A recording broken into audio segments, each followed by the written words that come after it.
Hello दोस्तों। मुझे लगता है कि आपने पिछला वाला जो सेशन जो बेसिक ट्यूटोरियल का सेशन था वो आपने देखा होगा। और अगर आपको वो बेसिक्स पता है और आप जानना चाहते हैं कि कैसे हम डिफरेंट काइंड ऑफ डेटाबेसेस को कैनवस ऐप के साथ कनेक्ट करते हैं, तो आज का सेशन आपके लिए काफ़ी यूजफुल होने वाला है। तो इन जैसे हमने पिछली बार देखा था कि जो लेफ्ट पैनल आपका होता है, यहाँ पे जो सिलेंडर का शेप बना हुआ है, जब आप इस पे क्लिक करते हैं तो ये आपको ऑप्शंस देता है, डिफरेंट काइंड ऑफ ऑप्शंस देता है कि आप डिफरेंट अलग अलग डेटाबेसेस को, एक टेबल को या फिर मल्टीपल टेबल्स को आप अपने ऐप में कॉल कर सकते हैं, कनेक्ट कर सकते हैं। अगर वो ऑनलाइन डेटाबेस है तो वो इसके साथ कनेक्ट हो जाएगा, और अगर ऑफलाइन है तो स्टैटिक डेटा आपके ऐप में इंपोर्ट हो जाएगा जिसको आप यूज कर सकते हैं। तो ये बेसिक इसका रोल है कि आपका जो भी आपका यूजर उसमें डेटा एंट्री कर रहा है, तो वो डेटा आपका एंटर होके कहीं सेव हो जाएगा। तो जिस जगह पे सेव होगा वही आपका डेटाबेस है, वही टेबल है आपकी। और अगर उस इंफॉर्मेशन को आप दोबारा फैच कर रहे हैं उस डेटाबेस से अपने ऐप के अंदर, तो वो भी ये कनेक्टिविटी के थ्रू आपका इजीली पॉसिबल है। और जनरली जब हम इस तरह के डेटाबेस को फैच करते हैं तो वो उसको अगर हम डिस्प्ले कराना चाहते हैं अपने कैनवस ऐप को, तो हम उसके लिए गैलरी यूज करते हैं।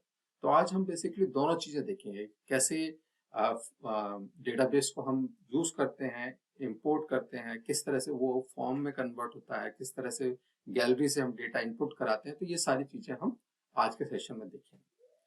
तो चलिए स्टार्ट करते हैं। तो सबसे पहले जैसे मैंने कहा, आप यहाँ सिलेंडर का ये जो बटन है, सिलेंड्रिकल ये डेटा का बटन, इस पर जब आप क्लिक करते हैं तो यहाँ पे आपको ऑप्शन देता है ऐड डेटा। अगर आप यहाँ ऐड डेटा पे क्लिक करेंगे तो ये आपको पहले तो डेटा वर्स की ऑप्शन देता है, जो इसका इंटरनल डेटाबेस होता है। और डेटा वर्स में बहुत सारी प्री डिफाइंड टेबल्स इनके पास हैं।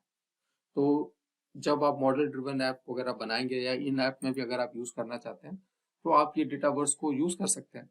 और ये काफ़ी बेहतर है, क्योंकि आपको अलग से कुछ मेंटेन करने की ज़रूरत नहीं है, प्राइवेसी भी आपकी बेटर है डेटाबेस में।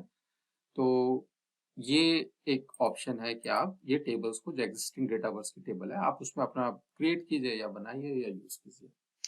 सेकंड जो कॉमनली यूज ऑप्शन होती है वो आपकी कनेक्टर्स है। कनेक्टर्स बेसिकली क्या कहता है कि कनेक्टर्स है आपके कि आप किस तरह से जैसे शेयर पॉइंट लिस्ट को किस तरह से यूज कर सकते हैं, आप किस तरह से एक्सेल ऑनलाइन को, जो माइक्रोसॉफ्ट 365 के साथ होता है, उसको आप कैसे यूज कर सकते हैं। तो आप लिस्ट को, माइक्रोसॉफ्ट लिस्ट को कैसे यूज कर सकते हैं और इसको कैसे यूज कर सकते हैं। तो इसके लिए आप जैसे कनेक्टर्स में जब जाएंगे तो आपको यहाँ पे शेयर पॉइंट सर्च करना पड़ेगा। तो शेयर पॉइंट जब आप करते हैं तो आपको दो दिखाता है, एक तो माइक्रोसॉफ्ट डेटावर्स का, अगर डेटावर्स आपके पास है तो ये दिखाएगा ऑप्शन। अगर आपका नहीं है तो आपको शेयर पॉइंट जो आपकी ऑर्गेनाइजेशन में या इस इन्वायरमेंट के अंदर जो शेयर पॉइंट है वो आपको दिखाएगा। तो जब आप इस पर क्लिक करेंगे शेयर पॉइंट पर, तो ये फिर आपको कनेक्टर पूछेगा। तो मेरे पास कई सारे कनेक्टर ऑलरेडी एग्जिस्टिंग है। तो इन कनेक्टर्स में आप किसी एक कनेक्टर को आप सेलेक्ट कर लेंगे। तो जैसे मैं इसको सेलेक्ट कर ले रहा हूँ, तो यहाँ पे जब मैं सेलेक्ट करता हूँ तो ये मेरे को बेसिकली लिस्ट के साथ कनेक्ट करेगा। तो इस शेयर पॉइंट लिस्ट जो आपकी है वो ये इसमें अवेलेबल है। तो मैं जैसे इस लिस्ट को यूज करना चाह रहा हूँ, तो मैं जैसे इसको क्लिक करूंगा कनेक्ट नाउ, तो अब ये मेरी जो एक डेटाबेस है, ये मेरा डेटा यहाँ पे कनेक्ट हो गया। अब चलते हैं सेकंड ऑप्शन की तरफ। तो फिर से आप यहाँ पे क्लिक करेंगे, कनेक्टर्स पे जाएंगे, तो यहाँ पे हम एक्सेल टाइप करेंगे। जैसे ही आप एक्सेल टाइप करते हैं तो ये आपको दो ऑप्शन देता है। एक है आप स्टैटिक डेट टेबल को इंपोर्ट कर सकते हैं, और एक ऑनलाइन को करते हैं। तो सबसे पहले हम एक्सेल ऑनलाइन को इंपोर्ट करने की कोशिश करते हैं, जो कनेक्ट करने की कोशिश करते हैं। तो यहाँ पे हमने ये कनेक्ट किया। अब यहाँ पे हम जाके सर्च करते हैं।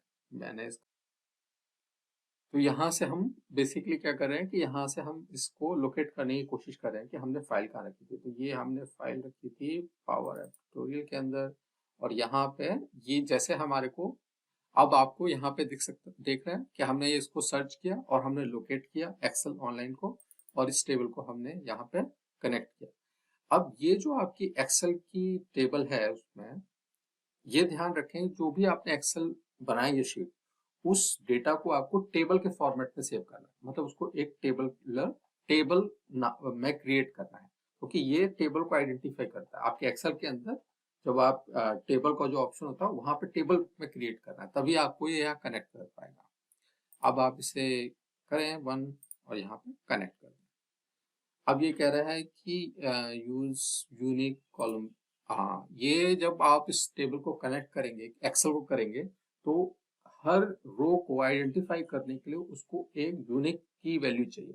तो हमने ऑलरेडी अपनी एक्सेल के टेबल में यूनिक की वैल्यू दी हुई है जो नंबर है, तो इससे हम यूनिकली हर रो को आइडेंटिफाई कर सकते हैं। और अगर आप नहीं देते हैं तो वो आपसे कहेगा कि मैं ऑटोमेटिकली आपको इंसर्ट कर देता हूँ, ये ऑप्शन पूछेगा आपसे। तो यहाँ पे हमने इसको ऑलरेडी दिया हुआ है नंबर जो हमारा है, और इसको हम कनेक्ट कर देते हैं। तो अब आपका यहाँ पे कनेक्ट हो गया। तो ये हमारी ऑनलाइन एक एक्सेल भी कनेक्ट हो गई। तो हमारे पास लिस्ट कनेक्ट हो गया और एक्सेल ऑनलाइन कनेक्ट हो गया। अब हम एक ऑफलाइन एक्सेल को कनेक्ट करने की कोशिश करते हैं। फिर से हम जाएंगे और फिर से हम करेंगे search Excel, import from Excel. अब ये आपसे कह रहा है कि आप इंपोर्ट करिए। तो ये मेरी फाइल है एक्सेल आर इंपोर्ट, इसको मैं यहाँ पे इंपोर्ट करूंगा। यहाँ पे ये फिर से पूछेगा कि आप उस टेबल को आइडेंटिफाई करिए, कौन सी टेबल को आप इंपोर्ट करना चाहते हैं। तो इसमें भी मेरे टेबल का नाम टेबल वन है, तो मैं इसको यहाँ पे इंसर्ट करूंगा। अब देखिए जो मैंने स्टैटिक टेबल करी थी, जो कि टेबल का नाम यूनिक होना चाहिए, तो इसने अपने आप ही उसमें अंडरस्कोर वन कर दिया। इसी तरीके से आप देखेंगे कि ये हमेशा अपने आप, जैसे किसी चीज को आप डुप्लीकेट करते हैं, किसी चीज कोई भी चीज को, जैसे स्क्रीन को करते हैं, तो सबको ये underscore one, underscore two, underscore three करके आपको रीनेम कर देगा ऑटोमेटिकली। तो ये अब हमारे तीनों डिफरेंट काइंड ऑफ डेटाबेसेस हमारे कनेक्ट हो चुके हैं।